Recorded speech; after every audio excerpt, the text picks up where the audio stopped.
नमस्ते श्रोताओं, स्वागत है आपका धर्मी वॉइस चैनल पर। चंचल मन को शांत करना बहुत ज़रूरी होता है क्योंकि अशांत मन में कई सवाल होते हैं और यह इधर उधर भटक सकता है। गौतम बुद्ध मन को शांत करने के आयामों के बारे में बताते हैं। हम सभी जानते हैं कि व्यक्ति का मन बहुत ही चंचल होता है। यही कारण है कि मन अशांत रहता है और कई तरह के सवालों का जन्म भी अशांत मन के कारण ही होता है। यदि आप जीवन में शांति चाहते हैं तो इसके लिए ज़रूरी है मन को शांत करना। लेकिन मन को शांत कैसे किया जाए? गौतम बुद्ध से जुड़ी इस कहानी के माध्यम से आप जान सकते हैं कि मन को शांत कैसे किया जा सकता है। इसमें भगवान गौतम बुद्ध द्वारा मन को शांत करने के आयामों के बारे में बताया गया है। जानते हैं इस कथा के बारे में जिससे आपका जीवन बदल जाएगा। तो श्रोताओं, इस कथा को अंत तक जरूर सुने। एक बार एक लड़का गौतम बुद्ध के पास जाकर कहता है, मेरे जीवन में बहुत ही अशांति है, कृपा करके आप मेरा मार्गदर्शन कीजिए जिससे कि मैं इस अशांति से छुटकारा पा सकूं। गौतम बुद्ध लड़के से जीवन की अशांति का कारण पूछते हैं। लड़का उत्तर देता है कि अत्यधिक विचारों के कारण मेरे भीतर बहुत सारे विचार आते हैं। मैं हमेशा विचार की धारा में बहता रहता हूँ जिससे मेरा मन अशांत रहता है। बुद्ध मुस्कुराते हुए कहते हैं कि ऊपर आकाश की ओर देखो और बताओ कि तुम्हें सूरज दिख रहा है। लड़का ऊपर देखता है और कहता है धूप दिख रहा है। बुद्ध उससे पूछते हैं कि अगर तुम लगातार धूप में खड़े रहोगे तब क्या होगा? वह कहता है मुझे अत्यधिक गर्मी लगेगी और शरीर में बेचैनी होगी।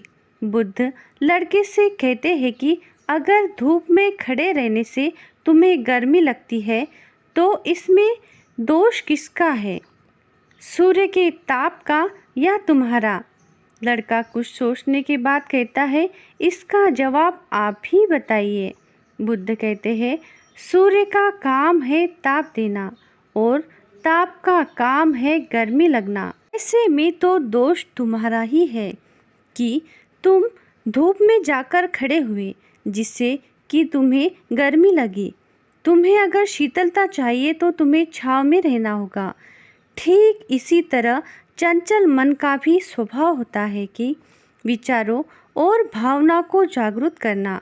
विचार क्षण भर के लिए होते हैं लेकिन विचार से पैदा हुई भावनाएं देर तक टिकी रहती है और मन को हमेशा विचलित कर देती है।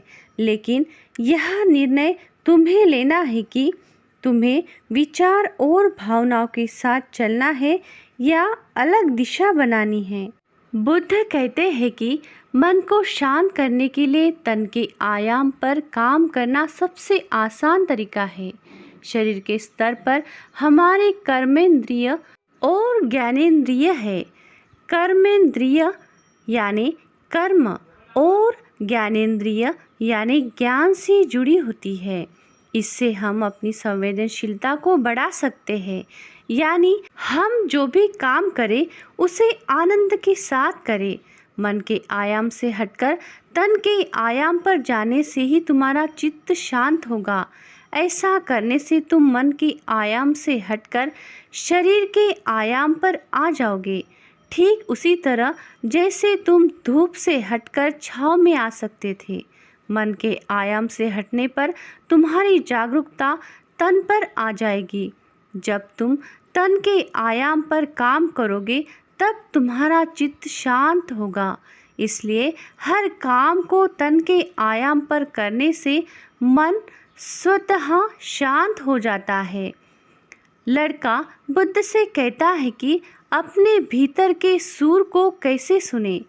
बुद्ध कहते हैं किसी शांत स्थान पर रहकर जहाँ शांति हो तब अपनी आंखें बंद करो और मन के भीतर चल रहे शोर से हटकर भीतर के सुर को सुनने की कोशिश करो। सुर निरंतर चलता रहता है, लेकिन बाहर के शोर के कारण तुम अपने मन के भीतर चल रहे सुर को सुन ही नहीं पाते हो। जब तुम अपने दोनों कानों को अपने हाथों से बंद कर दोगे, तभी मन के सुर को सुन पाओगे। इस तरह तुम मन की अशांति से दूर हो जाओगे और तुम्हारा मन शांत हो जाएगा। तो श्रोताओं, यह थी अशांत मन को शांत करने वाली कथा। अगर अच्छी लगे तो जाते जाते like, subscribe, share, bell icon वाला बटन दबा के ऑल बटन पर क्लिक करें ताकि अगली कथा आप तक पहुंच पाए। तो जय सिया राम, राधे कृष्ण।